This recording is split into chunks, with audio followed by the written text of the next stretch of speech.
जादुई दाढ़ी। बहुत समय पहले एक गांव में श्यामलाल नाम का एक गरीब रहता था। उसकी दाढ़ी बहुत लंबी थी, जिस कारण उसकी शक्ल साफ नहीं दिखाई देती थी। वो उस दाढ़ी को लेकर बहुत गर्व के साथ गांव में घूमता था। अरे क्या भाइयों, है कोई इस गांव में जो मेरी जैसी दाढ़ी बना सकता है क्या? वैसे ये कोई साधारण दाढ़ी नहीं है। ये एक चमत्कारी दाढ़ी है मेरे दोस्तों। ये एक ना एक दिन मेरी किस्मत को ज़रूर चमकाएगी, बस तुम देखते रहो।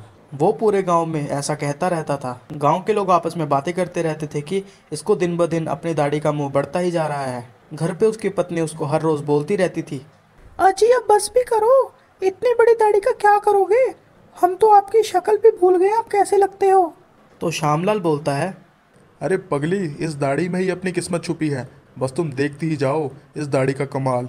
ये एक दिन हमें धनवान बना देगी, तुम बस देखती जाओ। अजी क्या बोल रहे हो आप? अब आपकी दाढ़ी खरीदने के लिए कोई आएगा क्या? अरे हाँ भगवान, मेरी दाढ़ी कोई साधारण व्यक्ति नहीं खरीद सकता। मैं ये दाढ़ी महाराज को बेचकर एक बहुत बड़ा घर बनवाऊंगा, बस तुम देखती जाओ।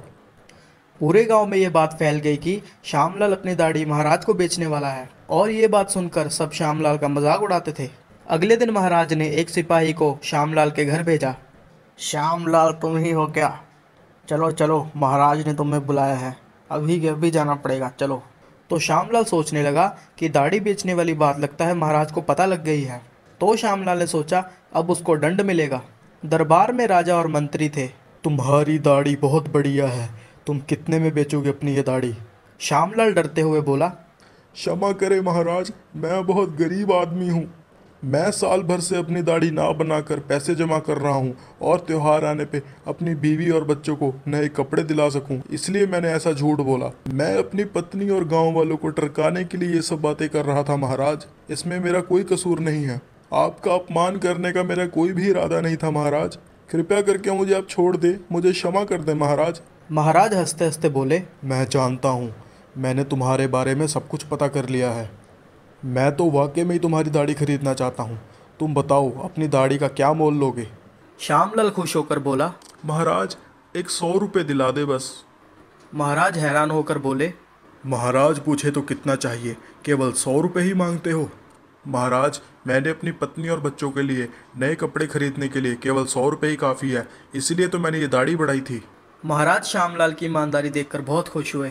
महाराज तुरंत महामंत्री से बोले, मंत्री जी, इन्हें गांव में एक अच्छा घर बना कर दे और अच्छा कारोबार चलाने के लिए भी पैसा दे, और साथ ही साथ इनके और इनके परिवार के लिए नए वस्त्र का आयोजन किया जाए। श्यामलाल बहुत खुश हुआ। उसने खुशी खुशी महाराज को प्रणाम किया और वहां से चला गया। इस तरह महाराज ने श्यामलाल के लिए एक अच्छा सा घर बनवा दिया। तभी श्यामलाल की पत्नी बोली, अजी वाकई आपकी दाढ़ी ने तो कमाल कर दिया। जब ये बात श्यामलाल की पड़ोसन को पता लगी कि महाराज ने उसकी दाढ़ी खरीद कर उसको इतना बड़ा घर बना के दिया है, वो पड़ोसन अपने पति के पास जाके बोली, अजी सुनते हो, मैंने सुना है महाराज दाढ़ी खरीद रहे हैं। आपकी दाढ़ी तो श्यामलाल की दाढ़ी से भी अच्छी है। आप अभी एक काम करो, आप महाराज के पास जाओ और उन्हें बोलो अगर महाराज आपको 10 लाख रुपए देंगे तभी आप उनको ये दाढ़ी देंगे। आप 1 रुपया भी कम मत करना, ठीक है ना? तभी उसका पड़ोसी तुरंत महाराज के पास चला जाता है। देखा महाराज, मेरी दाढ़ी कितनी अच्छी है। अगर आप मुझे 10 लाख रुपए देंगे तो मैं आपको ये दाढ़ी दे दूंगा, नहीं तो पड़ोस देश के महाराज और पैसे देने के लिए तैयार हैं। आगे आपकी मर्जी, आप क्या करना चाहते हो। महाराज हैरान हो जाता है और उसको कोई जवाब नहीं सूझता। तभी वो अपने मंत्री के पास देखता है। तभी मंत्री बोलता है, तुम दाढ़ी का धंधा अच्छा कर रहे हो, पर तुम राज्य को कर ना देकर ये व्यवसाय कर रहे हो। तुम्हारी इतनी हिम्मत, तुरंत 10 लाख रुपए का जुर्माना भरो, नहीं तो 7 साल की सजा होगी। पड़ोसी ये बात सुन के हिल जाता है। जुर्माना ना भर पाने के कारण उसे जेल में डाल दिया जाता है। इसलिए कहते हैं दोस्तों, ईमानदारी और सच्चाई हमारी रक्षा करते हैं और लालच हमें दुखी देता है। Mini flight.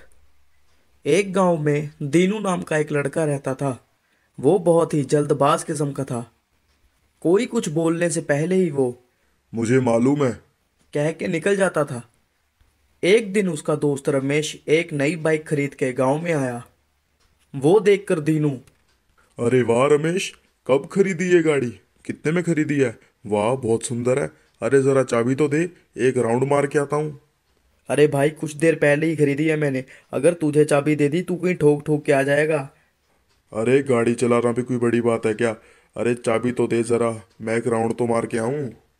अरे भाई तू तो बोलने पे भी नहीं सुनेगा। तू एक काम कर, मैं तेरे पीछे बैठ जाता हूँ, फिर मैं तुझे बोलता रहूंगा वैसे वैसे चलाना, ठीक है ना? इतना कह के वो दोनों बाइक पे बैठ गए। अरे भाई, ये क्लच है, ये गियर है, ये एक्सीलेटर है। ये शीशा, ये इंडिकेटर, ये मीटर।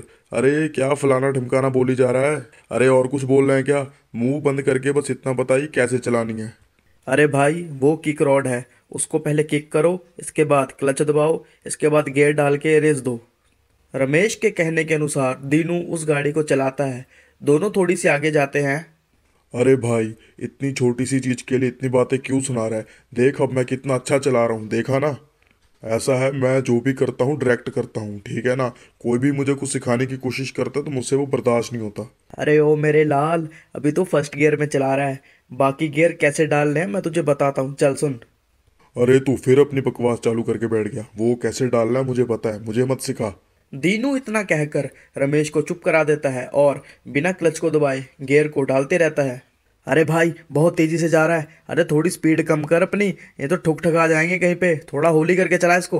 अरे मैं मिनटों में गाड़ी चलाना सीख गया, तुझे ये देखकर जलन हो रही है ना? हाँ, अब जब तक मैं रोकूंगा नहीं तब तक तू चुपचाप पीछे बैठा रहेगा, ठीक है ना? कुछ नहीं बोलेगा अब तू। दीनू इतना बोलकर रेस को बढ़ा देता है, जिससे उसकी गाड़ी और तेज हो जाती है। तभी देखते ही देखते एक ट्रक अचानक से सामने आ जाता है। अरे ब्रेक दबा, अरे अरे दीनू, अरे दीनू ब्रेक दबा रे, ब्रेक ब्रेक दबा रे। रमेश जोर जोर से चिल्लाने लगा। दीनू को पता नहीं था कि ब्रेक कहाँ पे है। ट्रक से बचने के चक्कर में उसने मोटरसाइकिल का हैंडल घुमा दिया, जिस कारण उनकी गाड़ी एक गड्ढे में जा गिरी। एक दिन किसी काम से उस गांव में एक फ्लाइट आई। उस फ्लाइट को देखकर दीनू का फ्लाइट चलाने का मन किया। तभी उस पायलट से गांव के सभी लोग बात करने लगे। तभी दीनू, अरे कुछ मांगने से तो कोई कुछ भी नहीं देता। अगर मैं इससे फ्लाइट मांगूंगा तो ये मुझे देगा? ऊपर से इसको चलाने के लिए ट्रेनिंग चाहिए, एक्सपीरियंस चाहिए, कहकर मुझे बातें सुनाता रहेगा। इसके लिए मेरे पास एक आइडिया है, अभी बताता हूँ। दीनू चोरी से पायलट सीट पर बैठकर, अरे फ्लाइट चलाना इतनी ईजी है? अरे मैं तो फालतू में टेंशन ले रहा था इतनी। अरे इतनी सी चीज चलाने के लिए पैसे डालकर ये लोग इतना इतना सीख रहे हैं, बेवकूफ़ हैं ये लोग। अब इसे मैं दिखाता हूँ मेरा टैलेंट क्या है। शहर से कुछ दूर जाने के बाद दीनू बोला, हा हा हा, मैं ही पायलट हूँ। I am the pilot of this plane. हा हा हा हा हा। इतना कह के वो खुशी खुशी उड़ने लगा। तभी देखते ही देखते फ्लाइट में पेट्रोल खत्म हो गया, जिस कारण बीप की आवाज आने लगी। अरे ये कैसी साउंड है? अरे मुझे लगता है इस जहाज का पेट्रोल खत्म हो गया। अरे बाप रे बाप, अब क्या होगा? अरे इसे तुरंत कहीं पे उतारना होगा, नहीं तो इस जहाज के एक्सीडेंट हो जाएगा और मैं मर जाऊंगा। अरे मैं इसे कैसे उतारूं, कहाँ पे उतारूं, मुझे तो कुछ समझ ही नहीं आ रहा। तभी देखते ही देखते फ्लाइट नीचे उतरने लगी और एक पुल पे जाके लटक गई।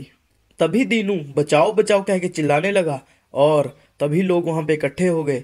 लोगों ने एक रस्सी की मदद से उस फ्लाइट को बांधा और खींचा, खींचकर उस फ्लाइट को रोड पर ले आए। अरे तू तो दीनू है ना, तू क्यों फ्लाइट चला रहा है रे? तभी देखते ही देखते पायलट वहां पे आ गया और उसने सारी बात गांव वालों को बता दी।